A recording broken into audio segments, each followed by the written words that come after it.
Assalamualaikum warahmatullahi wabarakatuh. Alhamdulillahi rabbil alamin alladzi an'ama alaina bi ni'matil iman wal islam wal ihsan. Wassalatu wassalamu ala sayyidil mursalin wa ala alihi wa sahbihi ajmain. Amma ba'du. Pemirsa TV One yang dirahmati Allah Subhanahu wa taala. Alhamdulillah, pada kesempatan yang berbahagia ini, marilah kita senantiasa berusaha dalam kehidupan ini sebagai apapun kita untuk menjadi abadan syakura, sebagai seorang hamba yang pandai mensyukuri nikmat dan tidak menyalahgunakan nikmat, apalagi mendustai dan mengingkari nikmat Allah Subhanahu wa taala yang begitu indahnya telah kita rasakan dalam kehidupan ini. Para pemirsa yang berbahagia, pada kesempatan ini adapun tema daripada tausiah kita, yaitu taubat sebagai media tazkiyah an-nafs. Bahwa taubat itu sesungguhnya adalah sebagai upaya kita mensucikan diri kita. Di dalam sebuah hadis, Nabi sallallahu alaihi wasallam pernah bersabda, "Kullu bani Adam khata' wa khairul khata'in at-tawwabun." Bahwa sesungguhnya setiap manusia itu siapa saja, pasti mereka itu mempunyai kesalahan dan kekhilafan dalam kehidupannya. Tetapi sebaik-baik orang yang bersalah itu adalah mereka yang mau bertaubat. Bertaubat dalam arti mereka kembali kepada fitrahnya, mereka kembali menata hatinya, mereka kembali menata kehidupannya di jalan fitrah, di jalan yang benar, di jalan yang diridhai Allah Subhanahu wa taala. Pemirsa TV One dimanapun berada yang dimuliakan Allah Subhanahu wa taala, dalam perjalanan kehidupan manusia itu tentu ada saja berbagai faktor yang mendorong mereka itu berbuat kesalahan dan kekhilafan dalam kehidupannya. Apalagi pada potensi diri manusia itu sendiri, ada yang disebut dengan hawa nafsu. Yang hawa nafsu itu kalau tidak bisa dikendalikan, innan nafsa la ammaratum bisu'. Justru hawa nafsu itu akan mendorong manusia itu berbuat kejahatan, menggiring manusia itu kepada pola hidup yang disebut dengan hedonisme. Mereka hanya mengejar kenikmatan-kenikmatan ragawi. Mereka diperhamba oleh hawa nafsunya, sehingga yang mereka cari itu adalah kesenangan-kesenangan sementara, yang justru kesenangan sementara itu tidak jarang akan mencelakakan mereka dan membawa mereka kepada kehinaan. Sebab hawa nafsu yang tidak terkendali, hawa nafsu yang tidak bisa mendapatkan rahmat dari Allah Subhanahu wa taala, cenderung membawa manusia itu pada martabat yang sangat hina dalam kehidupannya. Bahkan Allah Subhanahu wa taala pernah mengingatkan kita di salah satu ayatnya pada surah Al-Ghasyiyah ayat 23, "Afara'aita man ittakhadha ilahahu hawahu." Pernahkah engkau melihat, duhai Muhammad, Allah katakan pada ayat itu, nanti akan ada manusia itu yang menjadikan hawa nafsu itu sebagai Tuhannya. Mereka diperbudak, diperhamba oleh kesenangan-kesenangan hawa nafsunya, sehingga mereka jauh daripada fitrah kehidupan yang benar. Sehingga kalau manusia itu tidak mampu mengendalikan hawa nafsu, bahkan manusia itu bisa terjerumus pada perbuatan-perbuatan maksiat yang sangat menghinakan diri mereka sendiri. Itu adalah salah satu faktor sehingga manusia itu tidak terlepas daripada dosa dan kesalahan dalam kehidupannya. Tetapi ada faktor lain lagi, ketika manusia itu juga tidak mampu menahan dirinya dari segala macam godaan-godaan syaitan. Dan ini juga merupakan musuh yang nyata dalam kehidupan manusia.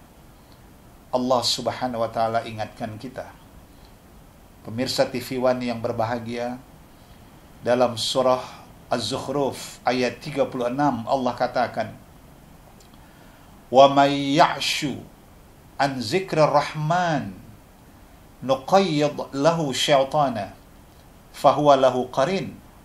Artinya, siapa saja manusia itu berpaling dari ayat-ayat Allah, mereka tidak lagi hidup sesuai dengan petunjuk Allah dalam Al-Quran, mereka tinggalkan Al-Quran sebagai petunjuk Allah dalam kehidupan ini, Allah katakan, maka kami sediakan bagi mereka itu syaitan, dan syaitan itu akan menjadi sahabat mereka.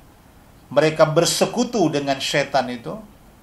Dan bisa kita bayangkan, ketika manusia telah menjadi hamba dari hawa nafsunya, ketika manusia telah bersahabat dengan syaitan, inilah yang sangat rentan dan mendorong manusia itu sering berbuat dosa di atas dosa, bahkan mereka bangga dengan perbuatan dosanya. Dan ini menjadi sebab diri mereka menjadi kotor dengan perbuatan dosa itu. Dan dipastikan Allah akan jauh dari kehidupan mereka. Pemirsa TV One yang dirahmati Allah Subhanahu wa Ta'ala, oleh karena itu taubat merupakan sebuah keniscayaan dalam kehidupan kita. Dan perlu kita sadari bahwa kita ini suatu saat pasti akan kembali kepada Allah Subhanahu wa Ta'ala.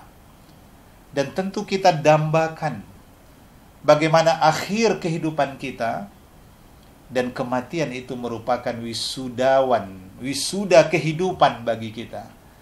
Kita meraih predikat yang terbaik, husnul khatimah.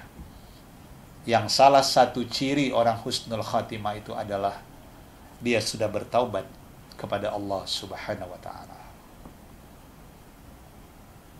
Oleh karena itu Al-Quran ingatkan kita, innallaha yuhibbut tawabin wa yuhibbul mutatahhirin.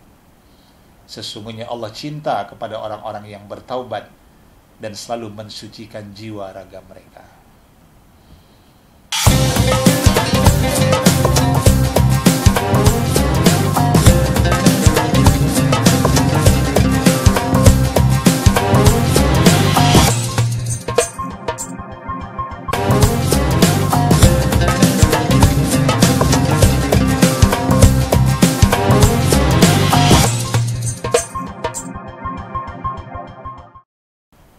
Pemirsa TV One yang dimuliakan Allah Subhanahu wa Ta'ala, bertaubat itu merupakan suatu upaya kita yang paling luhur dalam kehidupan ini. Sebab ada satu hadis Nabi yang perlu menjadi renungan bagi kita semua.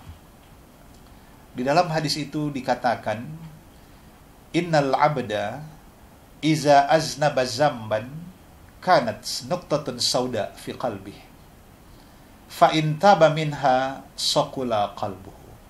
Artinya, apabila seorang hamba itu dia berbuat satu dosa, maka satu dosa itu pun dia sudah menjadi nuqtatun sauda, titik hitam, satu titik hitam yang menutupi rongga hatinya. Fa'in zada zadat, kalau dia menambah dosa lagi, maka bertambah lagi lah perbuatan-perbuatan titik hitam itu di hatinya. Kecuali kalau dia bertaubat, maka kembali bercahaya hatinya.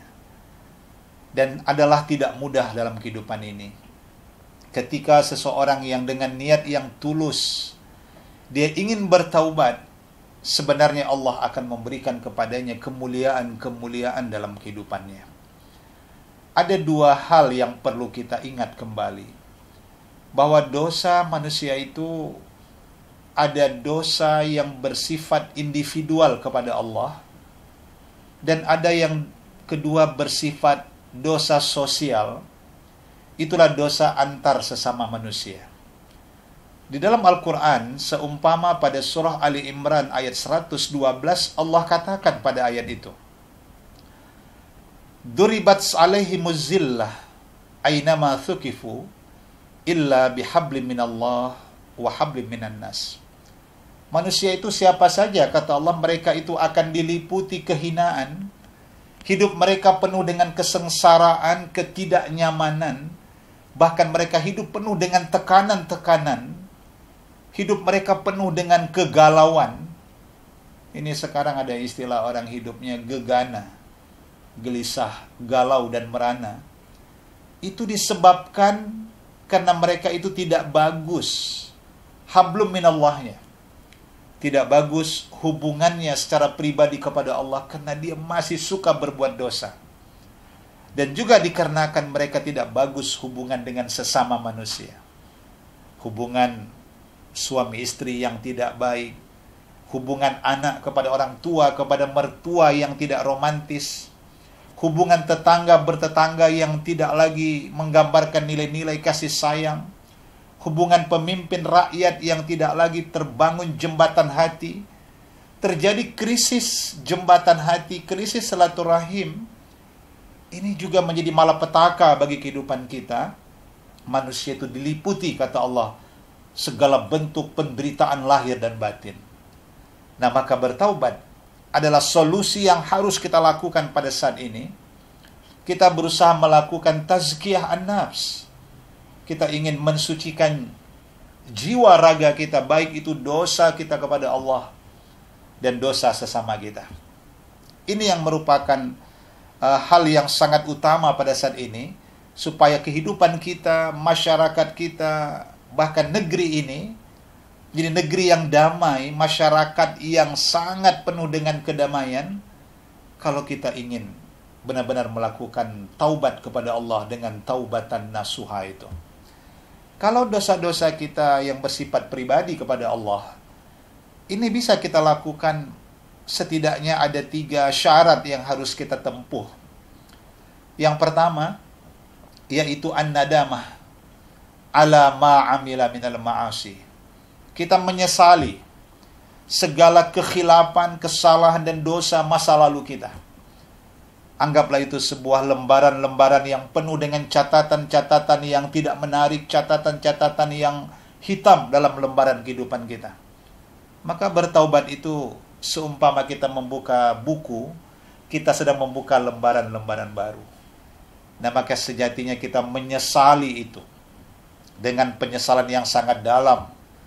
Bahkan kalau perlu kita menangis di hadapan Allah.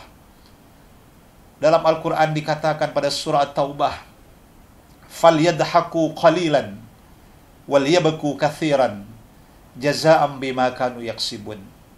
Allah katakan, sejatinya kamu itu sedikit tertawa dalam kehidupan dunia ini. Kesenangan dunia ini, permainan dunia ini penuh dengan trik, tipu daya, dan penuh dengan sandiwara, dan tidak ada keabadian dalam hidup di dunia ini. Kamu sedikit saja tertawa, kata Allah. Wal yabku katsiran. Justru kamu harus lebih banyak menitikkan air mata, menangis di hadapan Allah. Dan ini yang dikatakan dalam salah satu hadis sahih. Di antara orang yang dimuliakan Allah itu, wa rajulun zakarallaha khalian fafadat ainahu. Seseorang yang sering dia bangun di keheningan malam, di tepian malam. Dia rasakan kesyahduan dan dinginnya tepian malam itu. Kemudian dia berzikir, menyebut asma Allah, dia sujud bersimpuh, dia curhat di atas sajadah. Dan di saat itu, fafadat ainahu, menitik air matanya, terbuka catatan dosa di masa lalunya. Tumbuh rasa penyesalannya. Dan dia malu di hadapan Allah dengan dosa-dosa masa lalunya. Dan kemudian dia menitikkan air mata di atas sajadah itu. Ini di antara orang yang sangat dimuliakan Allah. Allah akan berikan kepadanya tempat berteduh di saat tidak ada lagi tempat untuk berteduh pada suatu hari nanti setelah kehancuran bumi ini. Pemirsa TV One yang dirahmati Allah Subhanahu wa taala. Jadi kalau kita ingin bertaubat, sejatinya kita juga harus membuka hati kita. Kita membuka kesadaran jiwa yang terdalam dan kita dengarkan jeritan dan tangisan hati kita menyesali perbuatan di masa lalu. Nah, yang kedua, ketika kita ingin bertaubat, tarkuz zillati fil hal. Tinggalkan perbuatan-perbuatan dosa itu seketika tanpa kita harus menunda-nunda bertaubat, tapi segera kita tinggalkan. Jadi ada penyesalan. Kemudian kita meninggalkannya.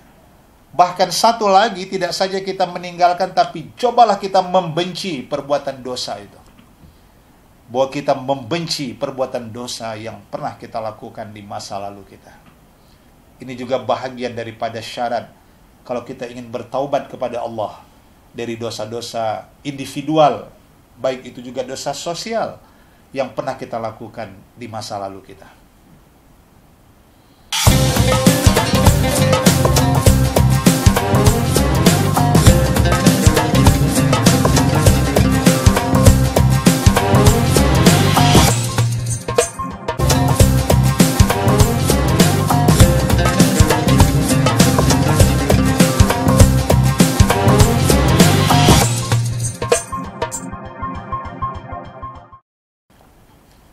Pemirsa TV One yang dirahmati Allah Subhanahu wa taala.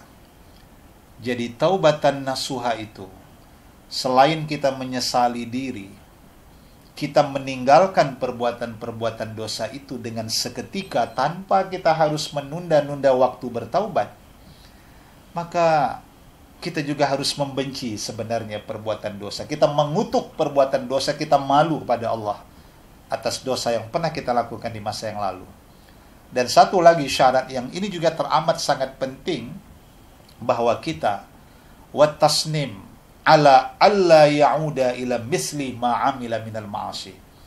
Bahwa kita harus memiliki sikap istiqamah, teguh pendirian kita bahwa kita tidak akan pernah kembali lagi melakukan perbuatan-perbuatan khilaf, salah dan dosa itu selama-lamanya.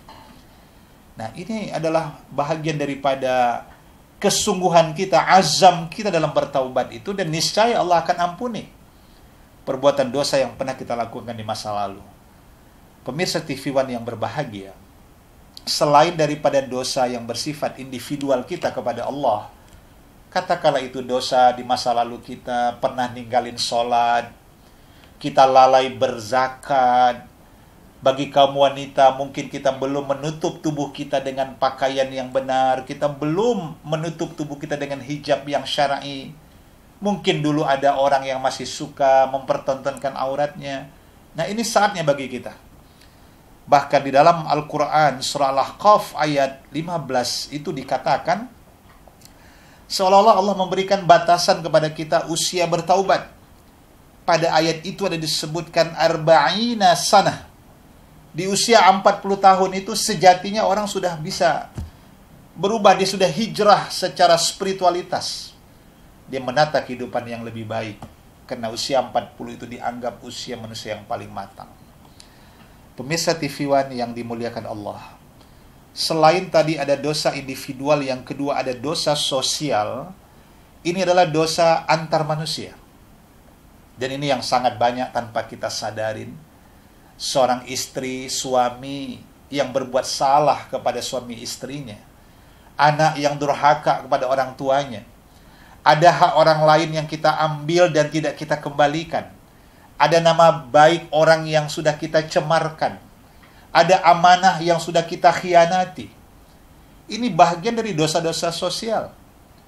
Ada sebuah hadis dari Abi Hurairah dan diriwayatkan oleh Imam Muslim, betapa pernah terjadi suatu dialog antara Nabi dan sahabatnya. Ketika itu Rasulullah bertanya kepada sahabatnya, "Atadruna mal muflis?"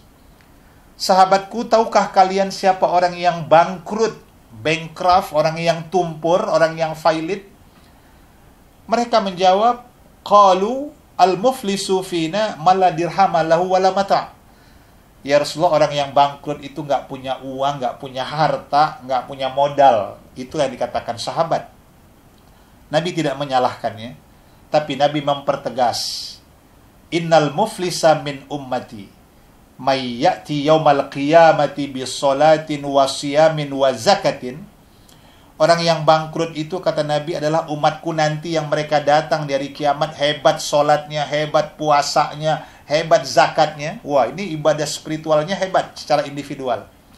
Tetapi apa yang dilakukan di dunia, Nabi katakan, wa ya'ti qad syatama hada wa qazafa hada wa akala mala hada wa safaka dama hada wa daraba hada. Tapi sayangnya di dunia, orang ini, kata Nabi, dia suka mencaci maki orang lain. Dia suka menyebarkan fitnah. Dia orang yang suka mengambil harta orang secara batil. Dia melakukan perbuatan-perbuatan anarkis. Dia menyakiti orang, menyakiti fisik orang. Dia mengambil hak orang lain. Nah, maka pada hari itu Allah mempertemukan orang yang banyak pahalanya tadi dengan orang yang dia zalimi di dunia, yang tak terselesaikan dosa-dosa sosialnya. Lantas dalam riwayat hadis itu dikatakan, maka pada hari itu fayu'ta hada min hasanatihi wa hada min hasanatihi. Ibadah pahalanya yang banyak itu dipindahkan kepada orang-orang yang dia zalimi di dunia satu persatu sampai selesai. Fa in faniyat hasanatuhu qabla yuqdama alaihi. Apabila sudah habis pahalanya, tapi belum selesai dosa dengan orang lain, banyak sengketanya dengan orang lain, ada hutangnya yang enggak dia bayar, sementara sudah habis pahalanya menebus dosanya kepada orang lain itu, Nabi katakan pada hari itu, maka dosa-dosa orang yang dia zalimi itu, ukhidha min khotoyahum faturiyat alai summa turiya finnar. Malah dosa orang itu dipindahkan kepadanya dan dia dilempar ke dalam api neraka. Na'udzubillah min zalik. Dan mari kita berdoa, bermunajah, bertawajuh kepada Allah untuk selalu memohon ampunan kepadanya. Bismillahirrahmanirrahim. Allahumma anta rabbi, la ilaha illa anta, khalaqtani wa ana abduka wa ana ala ahdika wa wa'dika mastata'tu. A'udzubika min syarri ma sana'tu. Abu'u laka bi ni'matika alayya wa abu'u bi dhanbi faghfirli fa innahu la yaghfiru dzunuba illa anta. Ya Allah, ya Rabb, kami menyadari betapa banyak noda dan dosa yang telah kami lakukan di masa lalu. Tetapi sesungguhnya Engkau, ya Rabb, adalah Tuhan kami yang Maha penerima taubat. Kami sangat mengakui dosa-dosa kami, ya Rabb. Ampunkanlah dosa-dosa kami. Tidak ada yang memberi ampunan kepada kami, ya Rabb, kecuali Engkau yang memberi ampunan kepada kami. Dan kami sadari, ya Rabb, tak terkira nikmat yang sudah Engkau berikan kepada kami. Jadikanlah kami senantiasa bersyukur, ya Allah, atas segala nikmat yang telah Engkau berikan. Dan sungguh kami takut, ya Allah, jika suatu saat nikmat yang Engkau berikan itu akan Engkau cabut dari kehidupan kami, istidraj, manakala kami tak pandai mensyukuri nikmat-Mu. Terimalah, ya Rabb, doa-doa kami, pinta kami. Ampunkanlah dosa kami, pemimpin kami, dan masyarakat kami. Dan jadikanlah kami orang yang senantiasa mengkoreksi diri kami, membersihkan diri kami dari dosa-dosa yang pernah kami lakukan. Walhamdulillahi rabbil alamin. Pemirsa TV One yang dimuliakan Allah, demikianlah kajian kita pada kesempatan yang berbahagia ini. Semoga kita akan mampu melakukan tazkiyah an-nafs, penyucian diri kita, membersihkan diri kita dari segala noda dosa yang pernah kita lakukan di masa lalu. Dan semoga kita kembali kepada Allah insya Allah di suatu hari dalam keadaan husnul khatimah. Amin ya rabbal alamin. Terima kasih atas segala perhatian dan mohon maaf di atas segala kekurangan. Billahi taufik wal hidayah. Wassalamualaikum warahmatullahi wabarakatuh.